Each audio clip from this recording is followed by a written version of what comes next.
This morning or this afternoon, I want to thank God for this opportunity. It's always good to come back home and also to be in the presence of the people that you know better. Thank you so much for this opportunity that I can stand here to share God's word. What do we say, church? You know, God is good. If we just see what is happening in Malawi, sometimes here we can specialize in complaining, maybe because of various challenges that we have. But just seeing the videos, we have not been there physically. We have all the reasons to say, thank you, Jesus. Because we are here only seeing things that are happening. Some of us are directly, maybe because of our relatives, are affected, but we can thank God. And in a special way, I just want to thank that so many groups here in America have been established where we can help our friends, our families in Malawi. May God be with the people that are affected in Malawi. Let us continue to pray for them and also do whatever part we can, because this time around they need much care than maybe we can anticipate. In a very special way, I just also want to extend prayers on behalf of our pastor, Pastor Nyirenda. We have just heard in an announcement that he's sick. We are praying that may God touch him so that he should be healed and be able to do his work that he's supposed to do. And may God be with the family. Let us pray as a church that he gets better. Today I am here. It's a special day. It's a big day when we are having Holy Communion. The emblems are in front of us. And I don't take this for granted. I know God has a purpose for us to be here. The sermon that I'm going to share is entitled, When Jesus or When Christ is at the center of it all. When Jesus is at the center of it all. Let us pray. Our gracious and loving Father, we come before thy throne with praise and honor. We are here to worship thee. It is a special day when we have Holy Communion. But before that, we are here to break the bread of life through your word, through scripture. Who am I, Lord, to interpret? I'm a sinner saved by grace. Therefore, as I minister today, as I share this word to the people that are gathered here, and even those that are online, Lord, I pray that may you bless this church, may you bless all the hearers, and may you charge the word that I'm going to share today, so that it can also help even those that will listen to this message virtually. It is our prayer in the name of Jesus. Amen. When Jesus is at the center of it all. Thank you so much, Mama, for the song that you have rendered. Always Shepherdess Mary Witness Mujaj. She blesses us with songs, but she has sung a song about God's grace. God's grace is so enormous. It's something that we cannot comprehend. God's grace, he died for us while we were yet sinners. Jesus died for us. We did not do anything to deserve. That's the reason why when we are saved, none of us will stand and say, I'm here because of what I did. But we'll be there to say, thank you, Jesus. I'm here because you died for me. Thank you so much for the powerful song. Thank you all that have taken part in this service, prayers, introductions, and also Vincent reading the verse, and everybody who is gathered here. We are here for a purpose, and may God fulfill that purpose.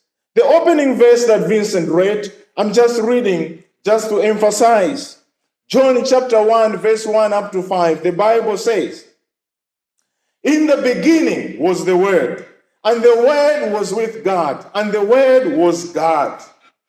He was in the beginning with God. All the things were made through him, and without him was not anything made that was made. In him was life, and the life was the light of men. The light shines in the darkness, and the darkness has not overcome it. May God bless the reading of his word. Let me just put this emphasis on this verse. Jesus is being displayed, is being manifested as the center of everything, because he is God, Logos. Logos, which means word or reason. And everything God created was through him, who is the reason and the word. Through his incarnation, God becoming man, he provides the touch point between the created and the created. Because when Jesus came man, he was tested in all points and he never sinned. Jesus had this privilege of being human and also being divine. You know, there are sometimes people say Jesus maybe had an advantage over us because we are only human. Maybe that's the reason why he was not sinful. But I want to charge you today to say Jesus' advantage was to our advantage too, because Jesus is the Redeemer. He was supposed to be there and he is willing to share his power. That's the reason why none of us can be able to win the devil without his power. So Jesus, for us, we have someone we can connect to. Incarnation gives us an opportunity that we can meet with the uncreated, with the eternal, because we cannot comprehend. That's the reason why they say when we pray, our prayers are bubbling like kids. That's the reason why we have the power of the Spirit. The Holy Spirit is there to interpret, to make our prayers ascend and be understood by God. That's the reason why you might be a prayer warrior. You cannot say, I am powerful, I can pray, but it is the power of the Holy Spirit communicating through the power of the incarnate Jesus Christ. Logos is the Greek word, translated as reason, word, speech, or principle. In Greek philosophy, it is related to universal divine reason of the mind of God. The Gospel of John connected this great term with the nature and existence of God and Jesus Christ. So this is the reason why God is known as Logos. Even Jesus is known as Logos, or even the Word is the Logos, is the reason. Let me submit to you to say, God's word, when we understand it, God wants us to reason. When we are before God, you know, there are times where people say, I have just opened my heart to everything that the Holy Spirit is whispering to me. That's the reason why today you have people doing crazy things, because they have neglected the Logos, the reasoning. Our faith as Seventh-day Adventists, it is the faith seeking understanding. In other words, we are not only to believe, but we can also question whatever we are believing in, because that makes us to study all the time. And God is not static, he is dynamic. Every day he keeps on revealing new truths. So as Christ is the center, or Christocentric, life focuses on a commitment to Jesus Christ as the Lord, is what it means to be Jesus when he is the center of your life. When Jesus is the center of someone's life, Christ becomes the center of everything that person does. So what happens when Jesus is at the center of someone's life? Today, I'm going to share with you 10 things that happen when Jesus becomes the center of everything in someone's life. Let's begin by saying this. Number one, when Jesus or Christ is the center of it all, worshiping God is prioritized over earthly pleasures. In every human decision, motivation plays a key role. Depending on the individual, pleasure of money may motivate them. Some people focus their entire lives on a goal or in a job or even on their families, which is not wrong on its own. Although those things are not in themselves wrong, I want you to remember that we can quickly turn our focus on our lives into something other than God. If we are not Christ-centered, we will be centered on something else. Worship is measured by time, money, and emotional energy extended. So we have to be connected to God. Everything that we do, it must center on Christ. We were created as worshipers. We are created to be motivated to worship. But if our worship is not centered on God, something else will come. That's the reason why we have false gods. People thinking that they are worshiping God, yet they are only worshiping themselves or the things that they value most other than God. Number two, when Jesus or Christ is the center of it all, the people develop characters that resembles Christ. Followers of Christ who center their lives on him start to become more like him. They talk like him. They think about him, dream about him, and scheme to spend more time with him. When last did you dream about Jesus coming? When last did you dream? Maybe you being taken like Ellen White had the dreaming about heaven. But most of the times we are haunted the whole night. Why? Because our focus maybe is on the devil. But when we focus on Jesus, the way we talk, the way we think, the way we dream, everything reflects Jesus. And people that have a character of Christ, they choose to obey his commands out of love and honor for their Lord, not from the fear of being caught in sin. Let me emphasize this point.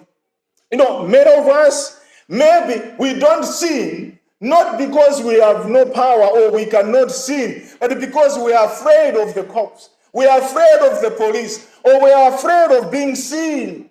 But we have to obey God because we love him. We honor him, not because of fear.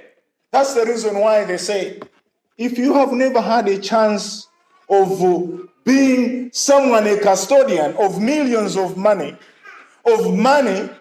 that you can easily get and somebody not see you, don't say that I'm not a thief. You are only there because you have never had a chance. But those people who have all the chance, they have all the opportunity. Opportunity is there for them to swindle some money. But by God's grace, they say, I cannot do this. Not because I'll be caught, but it will displease God.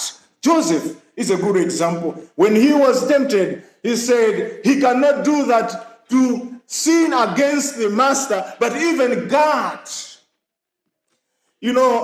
When people have characters that resemble Christ, the greatest desire of Christ-centered believers is to please him and grow to be more like him. Their lives echoes Paul's words in Philippians chapter 3, verse 10. What does it say? Paul says, I want to know Christ, yes, to know the power of his resurrection and participation in suffering, becoming like him in death. Paul was even ready to die for him. Being a follower of Christ, you have to participate. You have to connect with Jesus. But a Christ-centered life is not to be confused with a religion-centered.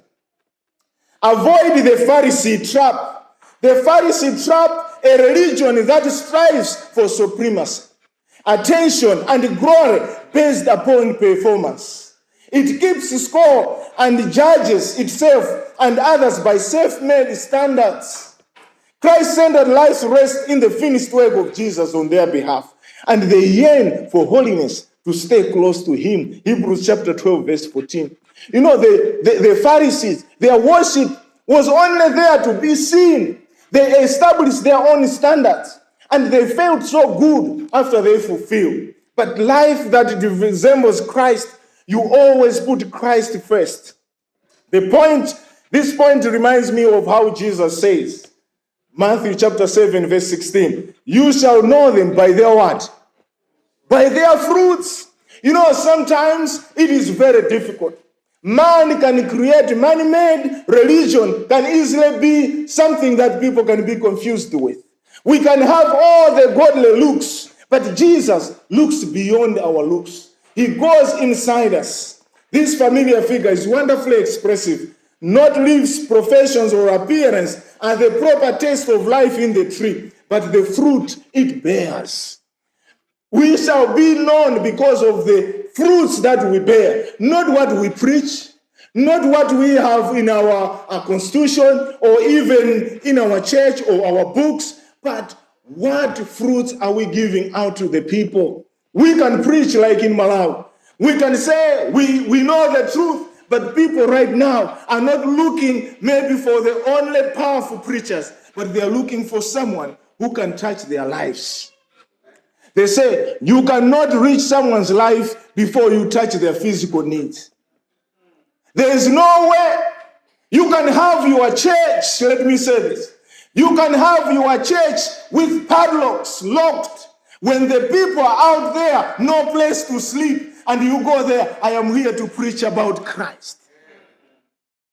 That's the vice versa. First of all, Jesus multiplied the food and he fed them. You have to attend to their needs first. Show me who you are before I follow you.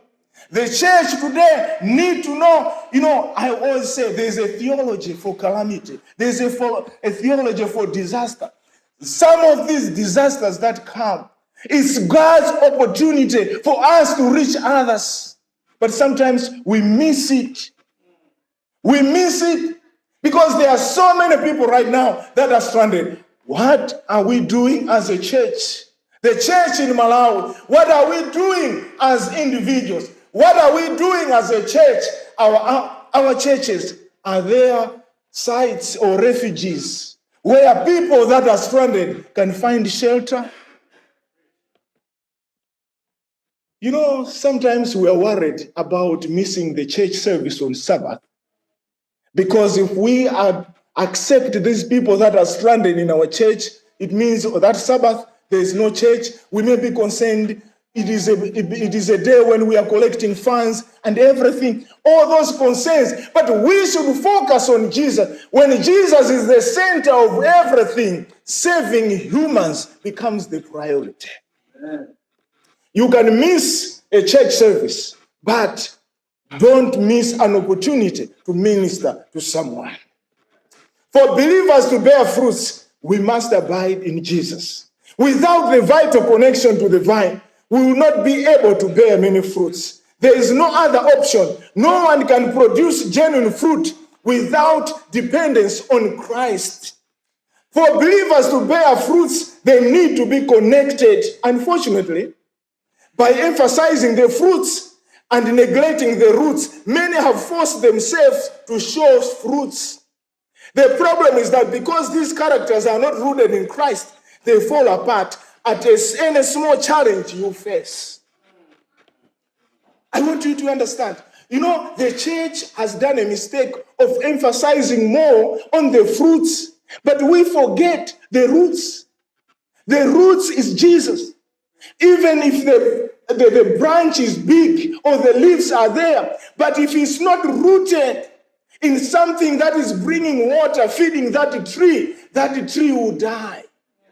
Our Christianity, it is easy to force ourselves to show the fruits. There are people who can sit down. What have I done today? Oh, I have done this. They are looking at the fruits. And at the day, oh yeah, I feel good. I have done this. I have fruits. But I want to tell you, while the fruits are important, don't forget the roots. The root is Jesus Christ. Because those that are rooted in Christ, challenges reveal those that are rooted in Christ. When problems come, they will still stand. So it is important. Number 3, people, when Jesus is the center of your life, people quickly confess their sins and restore their relationship with God. When a person is centered on Christ, he or she cannot tolerate disharmony with God and will quickly confess sin and be restored to fellowship with him. There are times when we fall as Christians, but one thing that God gives us, he gives us an opportunity to come back. I remember those days when some people have fallen short of the glory. Maybe they have committed a sin, and the other people are going to help them. People will be asking each other, how will we approach them? But I want to tell you, don't wait for others to come and help you. It is better for you. That's the reason why they say the greatest enemy of you is you. If you cannot forgive yourself, you will live a miserable life. It is good for you to confess your sins before God, even before others come. Be quick to make amends. Number 3, these people, when Jesus is the center of everything, people quickly confess their sins because they know that God loves them. Number 4, when Christ is the center of your life, you learn to prioritize prayer and studying scripture. You may be busy. When Jesus is the center of your life, you learn to prioritize prayer and studying scripture as the most significant weapon of your Christian life. You know, studying scripture, it is like watering our spiritual life. Number 5, when Christ is the center of your life, you do your best each day to find an opportunity to practice kindness in others. Each day, when you wake up, you intentionally plan to do something out of kindness. When Jesus is the center of it all, you do your best each day. Find an opportunity to help to brighten someone's day. Number 6, when Jesus is the center of your life, you become cautious of your actions and effects on others. You don't become careless. Whatever you do, when Jesus is the center, you become cautious. You consider what others will feel, the influence on others. You look for opportunities not to offend others. You are very careful with your words, every action that you have. Number 7, when Christ is the center of it all, you look for the best in others. When Jesus is at the center of it all, you deliberately look for the best in others. Instead of being narcissistic or engrossed in self-glorification, you see positive things in others. You know how many times we always look at ourselves. People that are narcissistic are those that only glorify themselves. They think that they are the best. Nobody can do something better than them. Every time they talk about themselves. They always think that others are failing. But in life, they say, if you have to be successful, see others as better. I'm not saying you should see yourself as the worst. You know, God created us differently. We are talented. Whatever Pastor Soko, whatever Uncle T can do, God blessed him. There's no duplicate. Everybody is special. That's the reason why if you want to see negativity in others, you always see it. We always see what we want to see. If you intentionally say, I want to see something good in this person, you will see it. But if you are expecting to see something bad, it quickly comes. That's the prophecy that quickly comes. When Jesus is the center of everything, number 8, you naturally hate sin, but love the sinner. Amen? When Jesus is the center of it, you naturally hate sin and develop a character of loving the sinner. Like Romans 5 verse 8 says, while we were sinners, Christ died for us. You hate sin, but you love the sinner. You love the sinner because he is or she is the son or a daughter of God. But unfortunately, most of the times, the very same people that point others as sinners are also sinners. Only the difference is that maybe the other one, his sins or her sins are public. When you are a child of God who is centered on Christ, you always love someone who is a sinner but hate the sin. And you pray for them. Number 9, you always contemplate how best to be involved in ministry. When Christ is the center of it all, you always contemplate, how can I minister? How can I take part in God's ministry? Most of the times we are fooled to think that for us to minister, we have to be in an elected position. No, time of trouble is coming when these positions we have in church will not exist. We have to minister whether with portfolio or no portfolio. Whether you have been elected or not, you have to minister wherever you are. God wants you to brighten the corner where you are.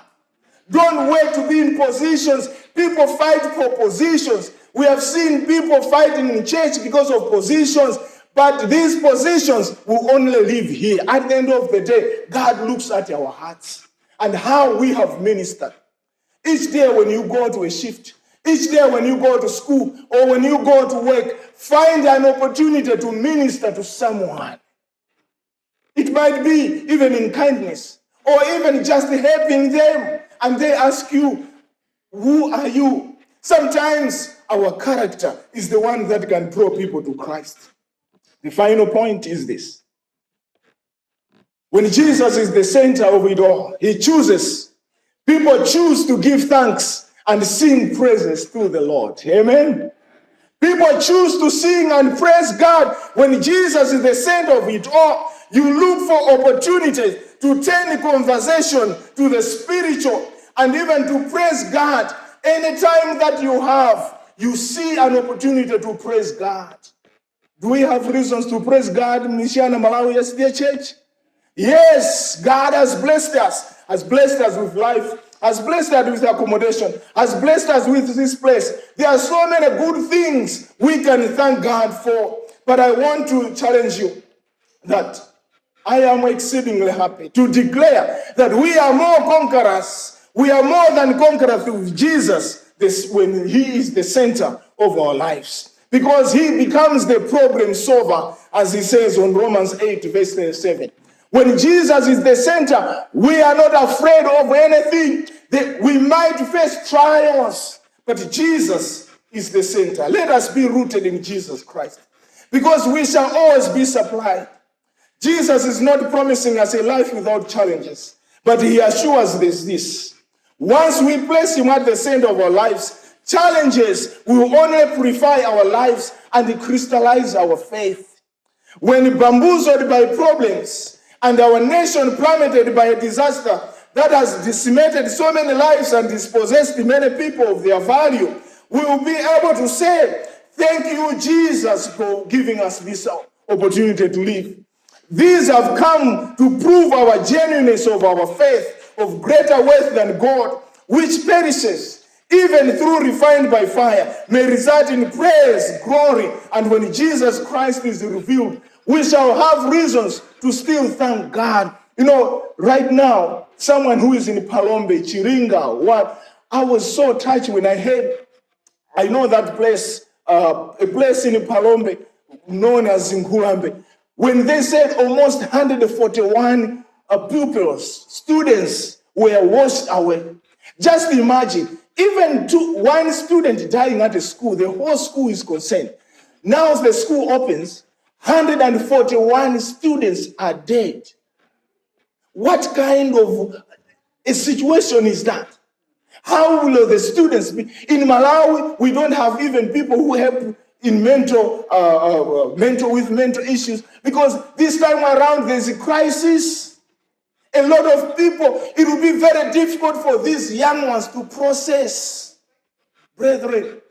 But in this time, Jesus is saying we still have a time not to question the credibility of God or the presence of God.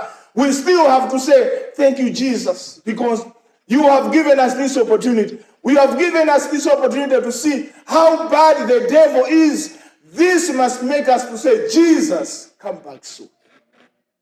For how long shall we go through problems like that? For how long shall people be dying? There are so many stories I can share. Many of you have heard all those stories, but I want to assure you that when Christ is the center, our eyes shall always be focused on Jesus, not the problem. So today, as we are partaking of the bread that is before us, that represents the broken body of Jesus, and the wine that represents the unadulterated blood of Jesus, shed on the cross on our behalf.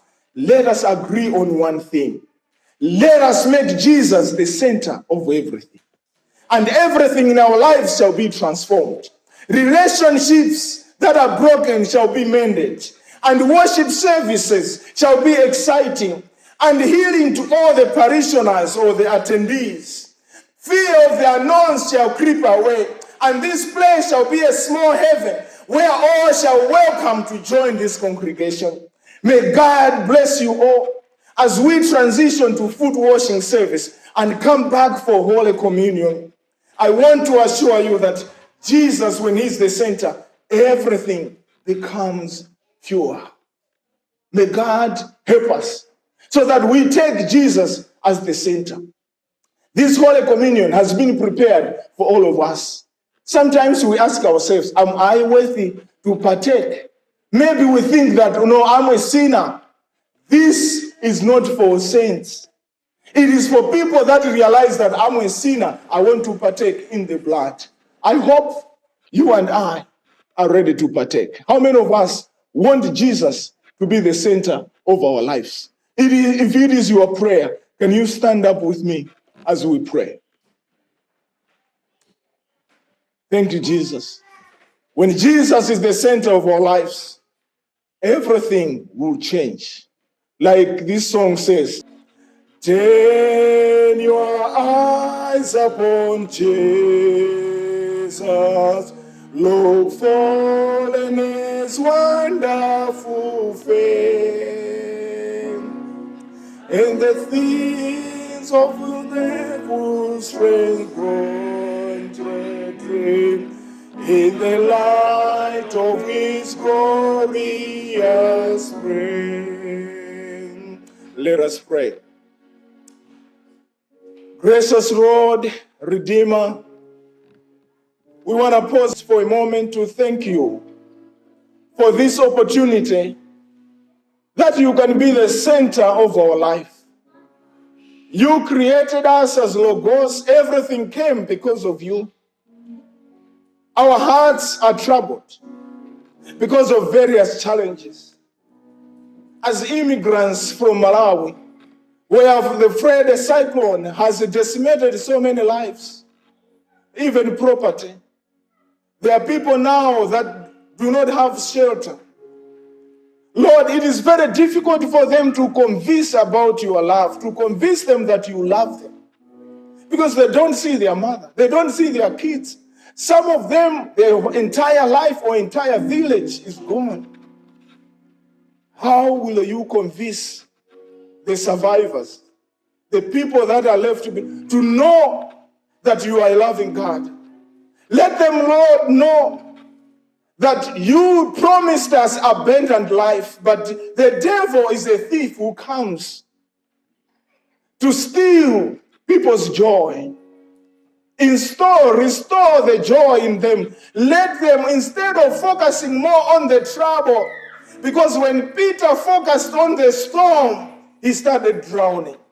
But when he looked straight on Jesus, he was able to walk on top of water. May you be with the people that are stranded right now, not to focus on the cyclone, but to focus on you, Jesus, because they'll be able to be on their feet and accept what happened, but only look forward to the second coming of Jesus. When those that died, that were swept away, those that died believing in you, there shall be celebration in heaven.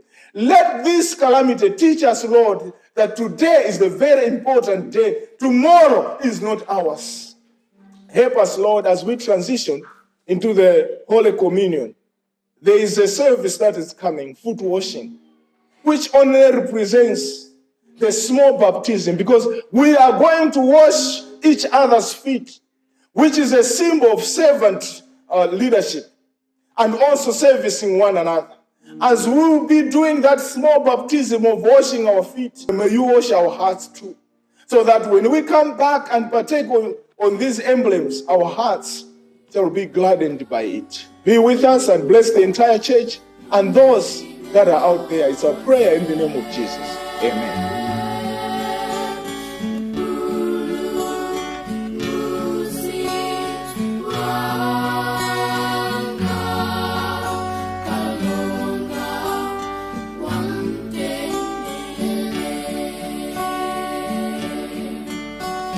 Khaula.